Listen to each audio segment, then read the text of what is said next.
আসসালামু আলাইকুম দর্শক, welcome back to my channel cooking হাউসে আরও একটি নতুন পর্ব দেখার জন্য সবাইকে ওয়েলকাম জানাচ্ছি। আজকের পর্বে আপনাদের জন্য খুবই লোভনীয় স্বাদের একটি রেসিপি নিয়ে হাজির হয়েছি। মাঝে মাঝে বিকালবেলার দিকে একটু চটপটা টাইপের খাবার খেতে মন চাইলে কিন্তু আপনারা এই রেসিপিটা ট্রাই করতে পারেন। তো এখানে উপকরণ হিসাবে নিয়েছি আমি 200 গ্রামের মতো মটর। আর মটরটাকে আমি সারা রাত ভিজিয়ে রেখেছিলাম। ভিজিয়ে আমি পানি ঝরিয়ে নিয়েছি। আর নিয়েছি দুটো মাঝারি সাইজের আলু। এখন এই আলুটাকেও আমি ছোট ছোট কিউব করে কেটে নেব। এরপর আলু আর মটর প্রেসার কুকারে দুটো হুইসেল দিয়ে আমি বয়েল করে নেব।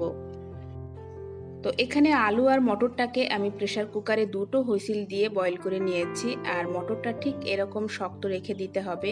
আলুগুলোও আমি ঠিক এরকম কিউব করে কেটে নিয়েছি।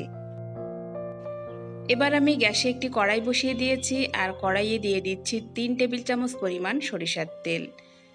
তেলে দিয়ে দিচ্ছি সামান্য পরিমাণ হিঙের ফোড়ন, এতে করে সুন্দর একটা ফ্লেভার আসবে। তবে আপনাদের হাতের কাছে যদি হিংটা না থাকে সেক্ষেত্রে হিংটা আপনারা স্কিপ করবেন। এরপর দিয়ে দিচ্ছি কুচানো পেঁয়াজ। আমি এখানে দুটো মাঝারি সাইজের পেঁয়াজ কুচিয়ে নিয়েছি।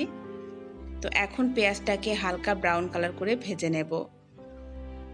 তো এখানে পেঁয়াজটা কিন্তু সুন্দর করে ভাজা হয়ে গেছে। আর এখন দিয়ে দেব আদা রসুনের পেস্ট। আমি এখানে 1 টেবিল চামচ পরিমাণ আদা রসুনের পেস্ট দিয়ে দিলাম। এরপর দিয়ে দেব কুচানো কাঁচা লঙ্কা। যেহেতু এটা একটু চটপটা টাইপের হবে তাই লঙ্কাটা একটু বেশি দিলাম। তবে আপনারা আপনাদের স্বাদ মতো দিয়ে দেবেন। আপনারা যেমন ঝাল খেতে পছন্দ করেন সেই হিসাবে লঙ্কাটা দিয়ে দেবেন। এবার দিয়ে দেব টমেটো কুচি। আমি এখানে দুটো বড় সাইজের টমেটো কুচিয়ে নিয়েছি। তো এখন টমেটোটা দিয়ে দিলাম। টমেটোটা দেওয়ার পর এখন খুব ভালো করে এটা কষিয়ে নিতে হবে। আর টমেটোটা যাতে খুব তাড়াতাড়ি গলে যায় তার জন্য দিয়ে দিলাম স্বাদ মতো লবণ। লবণটা দিয়ে এখন লো টু মিডিয়ামে রেখে কিছুক্ষণ কষিয়ে নিতে হবে, মোটামুটি 1-1.5 মিনিটের মতো। তো এখানে মশলাটা খুব ভালোভাবে কষানো হয়ে গেছে। আর এখন আমি দিয়ে দেব কিছুটা কোরানো নারকেল। আর নারকেলটা দেওয়ার পর আবারও হালকা হাতে একটু নাড়াচাড়া করে নিতে হবে।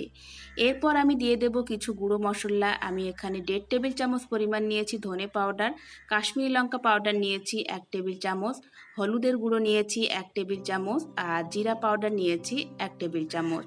এখন আমি পুরো মশলাটা দিয়ে দিলাম। দিয়ে খুব ভালো করে এটা কষিয়ে নিতে হবে। আর মশলাটা যাতে পুড়ে না যায় তার জন্য দিয়ে দিলাম সামান্য পরিমাণ পানি। দিয়ে এখন আমি আবারও 1 মিনিটের মতো মশলাটাকে খুব ভালো করে কষিয়ে নেব। তো এখানে মশলাটা খুব ভালোভাবে কষানো হয়ে গেছে, মশলা থেকে তেল ছেড়ে দিয়েছে। এই পর্যায়ে আমি দিয়ে দেব আগে থেকে বয়েল করে রাখা মটর আর আলু। মটরটা দেওয়ার পর এখন খুব ভালোভাবে আলু আর মটর মশলার সাথে মিশিয়ে নিতে হবে। মোটামুটি 1-1.5 মিনিট কষিয়ে নেওয়ার পর এখন আমি আলু ও মটর বয়েল করা যে পানিটা ছিল তো সেটা এখন আমি দিয়ে দিলাম। এবার আমি ঢাকনা বন্ধ করে মোটামুটি 6 থেকে 7 মিনিটের মতো জাল করে নেব। এই পর্যায়ে আপনারা যে যেরকম ঝোল খেতে পছন্দ করেন সেই হিসাবে পানিটা দিয়ে দেবেন। তবে আলু মটরের এই ঘুগনিটা কিন্তু একটু মাখো মাখো খেতে বেশি ভালো লাগে। 6-7 মিনিট জাল করে নেওয়ার পর আমি ফিরে এলাম। তো এখানে ঝোলটা বেশ ঘন হয়ে এসেছে, ঘুগনিটাও কিন্তু বেশ মাখো মাখো পর্যায়ে চলে এসেছে। আর ঘুগনিটা ঠান্ডা হয়ে গেলে কিন্তু আরও একটু ঘন হয়ে আসবে। তো এই পর্যায়ে আমি ঘুগনিটাকে নামিয়ে নিচ্ছি। আর নামানোর আগে উপর থেকে একটু ভাজা জিরা পাউডার ছড়িয়ে দেব। তো এরকম আলু মটরের চটপটা ঘুগনি কিন্তু আপনারা খুব সহজেই বাড়িতে বানিয়ে ফেলতে পারেন। আর এই ঘুগনিটা দেখলে কিন্তু আমাদের ছোটবেলার সেই স্কুলের গেটের কাছের ঘুগনির কথা মনে পড়ে যায়। আর আমিও চেষ্টা করেছি সেই ঘুগনির টেস্ট ও ফ্লেভারটা নিয়ে আসার জন্য। আমি এখন উপর থেকে ছড়িয়ে দিচ্ছি একটু কাঁচা লঙ্কা কুচি, পেঁয়াজ কুচি। আপনারা চাইলে একটু ধনেপাতা কুচি দিয়ে দিতে পারেন, আমার কাছে ছিল না তাই দিতে পারিনি। এবং চাইলে আপনারা উপর থেকে একটু ঝুরি ভাজাও ছড়িয়ে দিতে পারেন। আমি এখানে একটু কোরানো নারকেল উপর থেকে ছড়িয়ে দিলাম, এতে করে আরও টেস্টটা বেড়ে যাবে।